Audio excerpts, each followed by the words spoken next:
السلام علیکم dear students, آج ہم حدیث نمبر 11 کی طرف جا رہے ہیں۔ پہلی 10 حدیث ہم نے پڑھنی تھی، تو یہاں پہ آپ سے ایک ریکویسٹ کرنی ہے۔ اگر آپ کو کوئی چیز سمجھ نہیں آ رہی تو آپ ہمیں کمنٹ باکس میں ہم سے شیئر کریں تاکہ ہم پراپر رپلائی آپ کو کر سکیں۔ خصوصاً میٹرک کے کسی بھی کورس کے حوالے سے آپ کا فیڈ بیک ہمارے لیے بہت ہی فائدہ مند ہوتا ہے۔ اس سے ہمیں ایک تو انکریجمنٹ ملتی ہے، دوسرا یہ کہ ہم اپنی ویڈیوز میں بہتری لا سکتے ہیں آپ کی تجاویز کی وجہ سے۔ چلتے ہیں اپنی حدیث نمبر 11 کی طرف۔ پہلے اس کے ورڈز میننگ دیکھ لیتے ہیں، ورڈز میننگ کے بعد محاورہ ترجمہ دیکھیں گے۔ بقیہ تو رجسن، بچا ہوا عذاب، بقیہ تو باقی۔ میں نے پہلے آپ کو کہا تھا یہاں پہ ہم علامتی طریقہ استعمال کریں گے ٹرانسلیشن کا، جو ہم اپنے ذہن میں تھوڑا سا فیڈ کر لیں گے تو ہمارے لیے ٹرانسلیشن آسان ہو جائے گی۔ بقیہ تو بقیہ سے ہے، باقی یا بقیہ، رجسن عذاب، باقی عذاب یا بچا ہوا عذاب۔ او عذاب ارسلہ، یا او مطلب کیا، عذاب عذاب سزا، ارسلہ جو بھیجا گیا، علامہ ہوتا ہے پر، طائفتم گروہ، من بنی اسرائیل، بنی اسرائیل سے، بنی اسرائیل مطلب بنی اسرائیل من بنی سے، من فائزہ واقع بارسن، فائزہ جب واقع واقع ہو بارسن کسی عرض پر، عرض مطلب زمین، عرض جیسے ہم کہتے ہیں طول و عرض، عرض مطلب زمین، ملک۔ وَأَنْتُمْ اور تم ہو بہا اس میں، کہ ایک ملک میں عذاب ہو رہا ہے یا شہر میں عذاب ہو رہا ہے اور تم اسی میں ہو، فلا تخرجوا تو تم اس میں سے نہ نکلو، منہا اس میں سے۔ وَإِذَا وَاقَعَ بِأَرْضٍ، وَإِذَا وَاقَعَ اور جب پھیلا ہوا ہو، بِأَرْضٍ کسی جگہ پر، وَلَسْتُمْ جہاں تم رہتے نہیں ہو، بہا ساتھ، فلا تہبطوا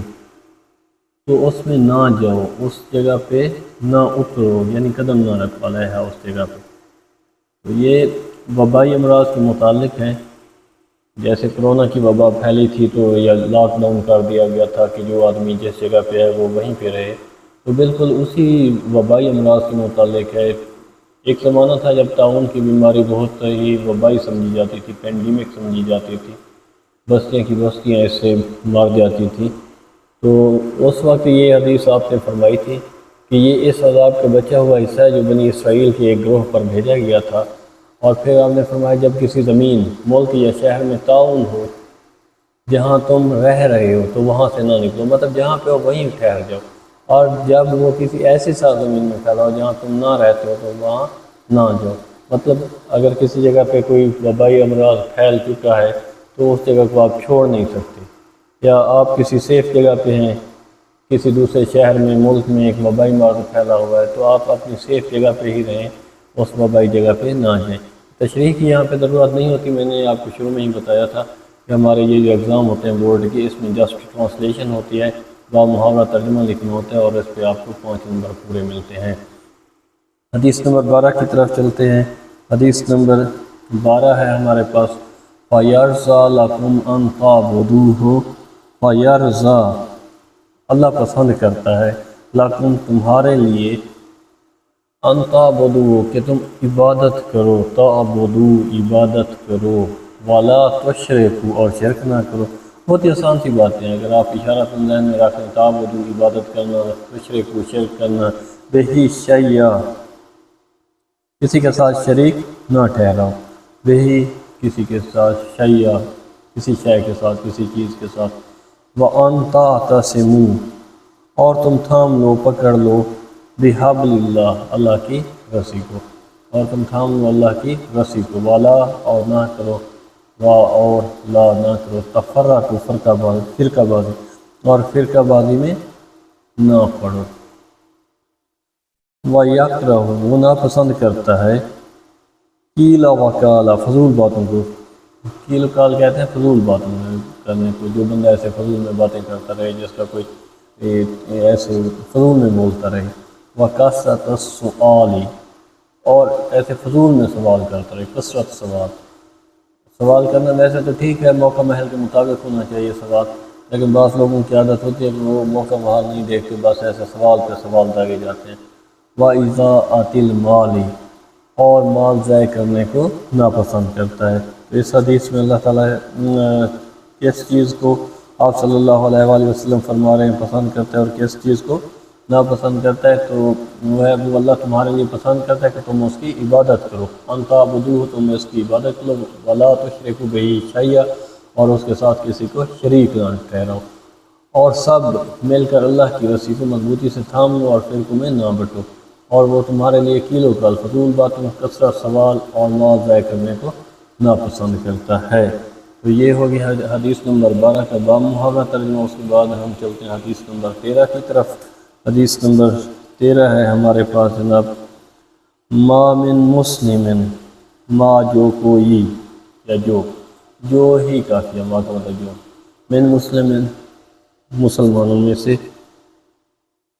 ما من مسلم جو مسلمانوں میں سے، یغرسو غرسن اور یزرعو زرعن، ایک درخت کا پودا لگائے، یغرسو غرسن ایک پودا لگائے، او کا مطلب ہوتا ہے یا، عربی میں او جیسے اور ہم بولتے ہیں انگلش میں اور مطلب یا، یزرع زرعن زراعت کرتا ہے، زرعن کہتے ہیں زراعت کو، زراعت کرتا ہے، بوتا ہے، کھیتی باڑی کرتا ہے، فیاکل اور اس میں سے کوئی کھاتا ہے، منہ طیر پرندہ، طیر کہتے ہیں پرندے کو، طیر عام بھی ہم استعمال کرتے ہیں، جیسے علامہ اقبال کا شعر ہے، اے طائر لاہوتی اس رزق سے موت اچھی، جس رزق سے آتی ہو پرواز میں کوتاہی، تو یہ طیر کا مطلب ہوتا ہے پرندہ، طیرن۔ اسی طرح اگر آپ مطلب اپنے ذہن میں جو علامتی طریقہ ہے کہ آپ ایک بات کو کسی دوسری بات کے ساتھ ریلیٹ کر کے ٹرانسلیشن یاد رکھیں گے تو بڑا ایزیلی آپ کو یاد ہوتا چلا جائے گا۔ طیرن کا مطلب ہوتا ہے پرندہ، او انسان ہو یا کوئی انسان، او مطلب وہی میں نے آپ کو بتایا تھا، جیسے ہم انگلش میں اور بولتے ہیں تو عربی میں او کا مطلب یہ ہوتا ہے یا بہیمۃ الا کان لہ بہ صدقہ، یا کوئی انسان یا جانور، بہیمۃ و جانور، الا سوائے، کان لہ اس کے لیے ہے، بہی اس کے ساتھ صدقہ، جب کوئی جانور کھائے گا یا پرندہ کھائے گا تو وہ اس کے لیے صدقہ جاریہ بن جائے گا۔ کوئی بھی مسلمان جو ایک درخت کا پودا لگائے یا کھیتی میں بیج بوئے، پھر اس میں سے پرندے یا انسان یا جانور جو بھی کھاتے ہیں وہ اس طرف سے صدقہ ہے، یعنی یہ صدقہ جاریہ کی ہی ایک قسم ہے کہ جو درخت لگا کے چلا جائے گا، جب تک وہ درخت رہے گا اس پہ پرندے بیٹھیں گے، لوگ اس کا پھل کھائیں گے، تو وہ اس آدمی کے لیے وہ صدقہ جاریہ ہی رہے گا، یعنی اس کی موت کے بعد بھی اس کے نام اعمال میں اضافہ ہوتا رہے گا۔ ہم نے جسٹ یہاں پہ باب محاورہ ترجمہ ہی لکھنا ہے، ٹرانسلیشن لکھنی ہے، یہ تھوڑی بہت جو میں آپ کو اس کی مطلب تفصیل بتا دیتا ہوں، یہ صرف اور صرف آپ کے سمجھنے کے لیے ہوتی ہے۔ حدیث نمبر 14 ہے، من کانا جو بھی ہے، یؤمن ایمان رکھتا ہے، جو بھی ایمان رکھتا ہے، باللہ اللہ پر، بے مطلب ہوتا ہے ساتھ، جیسے آپ بابا کہتے ہیں اردو میں، تو باللہ اللہ پر، اللہ کے ساتھ، والیوم آخر اور آخرت کے یوم پر، یوم کا مطلب ہوتا ہے دن، آخرت کے دن، آخرت کے دن،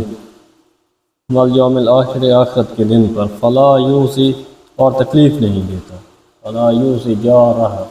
اور کسی پڑوسی کو تکلیف نہیں دیتا، حقوق العباد کے بارے میں آ رہا ہے کہ کسی کو پڑوسی کو تکلیف نہیں دیتا۔ وَمَنْ كَانَ يُؤْمِنُ بِاللَّهِ وَالْيَوْمِ الْآخِرِ اور جو کوئی ایمان رکھتا ہے اللہ پر اور یوم الآخر،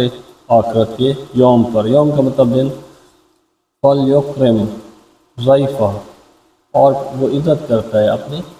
مہمان کی یا مہمان نوازی کرتا ہے۔ وَمَنْ كَانَ يُؤْمِنُ بِاللَّهِ وَالْيَوْمِ الْآخِرِ پھر وہی بات کہ جو کوئی اللہ پر ایمان رکھتا ہے اور آخرت پر ایمان رکھتا ہے، فَلْيَقُلْ خَيْرًا تو اچھی بات منہ سے نکالے، اور لیصمت ورنہ خاموش رہے، یعنی اگر ہم اچھی بات کر سکتے ہیں تو کریں، اگر اچھی بات ہماری زبان سے نہیں آ سکتی تو بہتر ہے کہ ہم خاموش ہی رہیں۔ وہ اس میں 3-4 باتیں آ گئی ہیں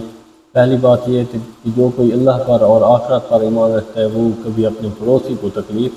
نہیں دے سکتا. ٹھیک ہے. صلہ رحمی ہم نے ایک اسپیشل ٹاپک میں پڑھنا ہے. صلہ رحمی ہم رشتہ داروں کے ساتھ اچھا سلوک، پڑوسیوں کے ساتھ اچھا سلوک ہمیں کرنا چاہیے. اور پھر اس کا دوسرا حصہ، اور جو بھی اللہ اور آخرت کے دن پر ایمان رکھتا ہو وہ اپنے مہمان کی عزت کرے، مہمان نوازی کرے. مطلب مہمان جو آتا ہے وہ منہ نہ بنائے گا، یہ نہ سوچے کہ اسی میں کیا کھلاؤں گا کیا پلاؤں گا. اس کے بعد اس کا تیسرا حصہ، اور جو کوئی اللہ اور آخرت کے دن پر ایمان رکھتا ہو وہ اچھی بات زبان سے نکالے ورنہ خاموش رہے. یعنی اگر آپ کو اچھی باتیں نہیں آتی تو بری باتیں بھی نہ کریں. اچھی باتیں کرنے سے آپ کا نام اعمال بہتر ہوتا ہے. اگر آپ اچھی بات نہیں کر سکتے تو آپ کے لیے یہی بہتر ہوتا ہے کہ آپ خاموشی اختیار کیے رہیں. اس طرح ہماری حدیث نمبر 11 سے 14 ہو گئی.